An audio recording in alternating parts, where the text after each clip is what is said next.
Hi guys, welcome back to our new blogs. ಯಾರೆಲ್ಲ ಹೊಸದಾಗಿ ನಮ್ಮ ವಿಡಿಯೋನ ನೋಡ್ತಾ ಇದ್ದೀರಾ ಪ್ಲೀಸ್ ಸಬ್ಸ್ಕ್ರೈಬ್ ಮಾಡ್ಕೊಳ್ಳಿ. ವಿಡಿಯೋ ಇಷ್ಟ ಆದರೆ ಒಂದು ಲೈಕನ್ನು ಮಾಡಿ. ಇವತ್ತು ಸಂಡೇ ಶಿಶು ಮಂದಿರದಲ್ಲಿ ಕೃಷ್ಣ ವೇಷ ಸ್ಪರ್ಧೆ ನಡೀತಾ ಉಂಟು. ಸೊ ಸ್ಪರ್ಧೆಗಂತ ನಾನು ನನ್ನ 3 ಮಕ್ಕಳನ್ನು ಸ್ಪರ್ಧೆಗೆ ಕಾಂಪಿಟೇಷನ್ ಮಾಡಲಿಕ್ಕೆ ಅಂತ ಹೇಳಿ ಕರ್ಕೊಂಡು ಶಿಶು ಮಂದಿರಕ್ಕೆ ಹೋಗ್ತಾ ಇದ್ದೀನಿ. ಜ್ಞಾನ ಜೊತೆ ಶಿಶು ಮಂದಿರ ಅಂತ ಹೇಳಿ. ಸೊ ಕಾಂಪಿಟೇಷನ್ ಹೇಗಿರ್ತದೆ, ನನ್ನ ಮಕ್ಕಳು ಹೇಗೆಲ್ಲ ಡ್ಯಾನ್ಸ್ ಮಾಡಿದ್ರು, ಹೇಗೆಲ್ಲ ಪಾರ್ಟಿಸಿಪೇಟ್ ಮಾಡಿದರು ಅನ್ನೋದನ್ನು ವಿಡಿಯೋನ ಕಂಟಿನ್ಯೂ ಮಾಡುವ, ಬನ್ನಿ ನೋಡುವ. ಇವಾಗ ಮನೆಯಲ್ಲಿ ಮಕ್ಕಳನ್ನೆಲ್ಲ ರೆಡಿ ಮಾಡಿ ಅವ್ರದ್ದೊಂದು ಫೋಟೋನ ವಿಡಿಯೋನ ಮಾಡ್ಕೊಳ್ತಾ ಇದ್ದೆ. ಸೊ ಇಬ್ಬರು ಮಕ್ಕಳದು, ಸೋನು ಮತ್ತು ಗುಂಡುದು ಇಬ್ಬರದು ವಿಡಿಯೋ ಮಾಡ್ಕೊಳ್ತಾ ಇದ್ದೆ. ಸೊ ಹೋಗೋಕ್ಕಿಂತ ಮುಂಚೆ ಒಂದು ವಿಡಿಯೋ ಮಾಡಿ ಇಟ್ಕೊಳ್ಳುವ ಅಂತ ಹೇಳಿ ಸೊ ಹೋಗ್ತಾ ಇದ್ವಿ. ಇವಾಗ ಹೊರಟಿದ್ವಿ. ಸೊ ಫಂಕ್ಷನ್ನಿಗೆ ಬಂದ್ವಿ. ಎಲ್ಲ ಫಂಕ್ಷನ್ ಎಲ್ಲ ಸ್ಟಾರ್ಟ್ ಆಗಿತ್ತು. ಫಂಕ್ಷನಿಗೆಲ್ಲ ನೋಡಿ ಇವಾಗ ಅಲ್ಲಿ ಒಂದು ಸ್ವಲ್ಪ ವಿಡಿಯೋಸ್ ಎಲ್ಲ ಮಾಡಿಕೊಂಡೆ. ಸೊ ಫಂಕ್ಷನ್ ಇವಾಗ ಸ್ಟಾರ್ಟ್ ಆಗ್ತದೆ. ಕೃಷ್ಣ ವೇಷಕ್ಕಂತ ಹೇಳಿ ತುಂಬ ಅಂದರೆ ತುಂಬ ಮಕ್ಕಳೆಲ್ಲ ಬಂದಿದ್ದರು. ಎಲ್ಲ ಮಕ್ಕಳು ಚೆನ್ನಾಗಿ ಕೃಷ್ಣ ವೇಷದಲ್ಲಿ ಎಷ್ಟು ಮುದ್ದಾಗಿ ಕಾಣ್ತಾ ಇದ್ರು. ಎಲ್ಲ ಮಕ್ಕಳು ಕೂಡ ತುಂಬ ಚೆನ್ನಾಗಿ ಕಾಣಿಸ್ತಾ ಇದ್ರು. ಈಗ ಬಿಟ್ಟು ಕೂಡ ಡ್ಯಾನ್ಸ್ ಮಾಡ್ತಾ ಇದ್ಲು ಅವಳು.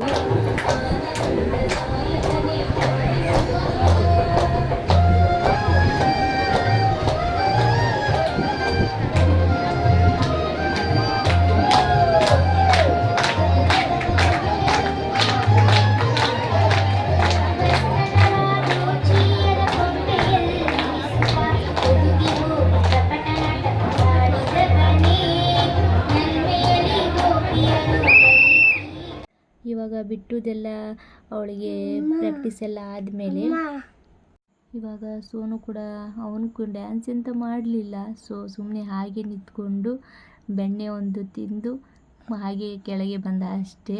ಅವನು ಅಲ್ಲಿ ಹೋಗಿ ಹಂಚ್ಕೊಳ್ತಾ ಇದ್ದ ನಿಂತ್ಕೊಂಡು ಡ್ಯಾನ್ಸ್ ಎಲ್ಲ ಮಾಡಲಿಕ್ಕೆ. ಸೊ ಜಸ್ಟ್ ಬೆಣ್ಣೆ ಮಾತ್ರ ತಿಂದ್ಕೊಂಡು ಬಂದು. ಸೊ ಎಲ್ಲ ಮಕ್ಕಳು ಕೂಡ ಕೆಲವೊಂದು ಮಕ್ಕಳು ಇದೇ ಥರ ಮಾಡ್ತಾಯಿದ್ರು. ಎಲ್ಲರೂ ಈ ಥರ ಬಿಟ್ಟುಗೆ ಇದು ಪ್ರೈಸ್ ಸಿಕ್ಕಿರೋದು. ಸೊ ಅವಳ ಕೈಯಲ್ಲಿ ಅವಳಿಗೆ 3rd ಪ್ರೈಸ್ ಸಿಕ್ಕಿರೋದ್ರಿಂದ ಅವಳ ಕೈಯಲ್ಲಿ ಒಂದು ವಿಡಿಯೋ ಮಾಡಿಸ್ಕೊಂಡ್ವಿ.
ಗುಂಡುಂದೆಲ್ಲ ಒಂದು ಕೂಡ ಎಲ್ಲ ಡ್ಯಾನ್ಸ್ ಎಲ್ಲ ಆದಮೇಲೆ ಸೊ ಇದು ಇನ್ನೊಂದು ಕ್ಲಿಪ್ ಆ್ಯಡ್ ಆಗಿದೆ ಅದರಲ್ಲಿ. ಸೊ ಇದು ಕೂಡ ಅವಳದ್ದೇ ಪ್ರೈಸ್ ಸಿಕ್ಕಿರೋ ಅಂಥದ್ದು ಬಿಟ್ಟುದು. ಸೊ ಅದನ್ನೇ ಇಟ್ಕೊಂಡಿರುವಂಥ ಒಂದು ವಿಡಿಯೋ ಮತ್ತು ಕ್ಲಿಪ್ಪಿಂಗ್ಸ್ ಸ್ವಲ್ಪ ಆ್ಯಡ್ ಮಾಡಿದೆ. ಅವಳು ಕೂಡ ಪ್ರೈಸ್ ಬಂದಿರೋದು ನಂಗಂತೂ ತುಂಬ ಖುಷಿಯಾಗಿತ್ತು. ಸೊ ಅವಳು ಒಂದು ಕಡೆ ಅಂತೂ ಕೂತ್ಕೊಳ್ತಾ ಇರಲಿಲ್ಲ ಅದೊಂಚೂರು ವಿಡಿಯೋ ಮಾಡಲಿಕ್ಕಂತ ಹೇಳಿ. ಸೊ ಇವಾಗ ತಾನೇ ನಾವು ಕೃಷ್ಣ ವೇಷದ ಸ್ಪರ್ಧೆ ಎಲ್ಲ ಮುಗಿಸ್ಕೊಂಡು ಇವಾಗ ತಾನೇ ಬಂದ್ವಿ. ಸೊ ಸ್ಪರ್ಧೆ ಎಲ್ಲ ಚೆನ್ನಾಗಾಯಿತು. ಅಲ್ಲಿ ಊಟ ಮತ್ತು ತಿಂಡಿ ವ್ಯವಸ್ಥೆ ಎಲ್ಲ ಕೂಡ ಒಳ್ಳೆ ರೀತಿಯಿಂದ ಮಾಡಿದರು. ಎಲ್ಲ ಮಕ್ಕಳು ಒಳ್ಳೆ ರೀತಿಯಿಂದ ಪಾರ್ಟಿಸಿಪೇಟ್ ಮಾಡಿ ಒಳ್ಳೆಯ ಒಂದು ಕಾಂಪಿಟೇಷನ್ ಎಲ್ಲ ನಡೆಸಿ ಮತ್ತು ಒಳ್ಳೆ ಪ್ರೈಸ್ ಕೂಡ ಎಲ್ಲ ಕೊಟ್ಟರು. ಸೊ ಈ ರೀತಿ ಇವತ್ತಿನ ಬ್ಲಾಗ್ಸ್ ಇತ್ತು. ಸೊ ಎಲ್ರಿಗೂ ಇಷ್ಟ ಆದರೆ ಲೈಕ್ ಮತ್ತು ಕಮೆಂಟನ್ನು ಮಾಡಿ. ಅಷ್ಟೇ ಅಲ್ಲದೆ ಇವತ್ತು ಬಿಟ್ಟುಗೂ ಕೂಡ 3rd ಪ್ರೈಸನ್ನು ಕೊಟ್ಟರು. ನನಗೆ ಅದು ಕೂಡ ತುಂಬ ಖುಷಿಯಾಯಿತು. ಸೊ ಈ ವಿಡಿಯೋ ನಿಮಗೆ ತುಂಬ ಇಷ್ಟ ಆಗಿದೆ ಅಂತ ಅಂದ್ಕೊಳ್ತೀನಿ. So thank you all friends.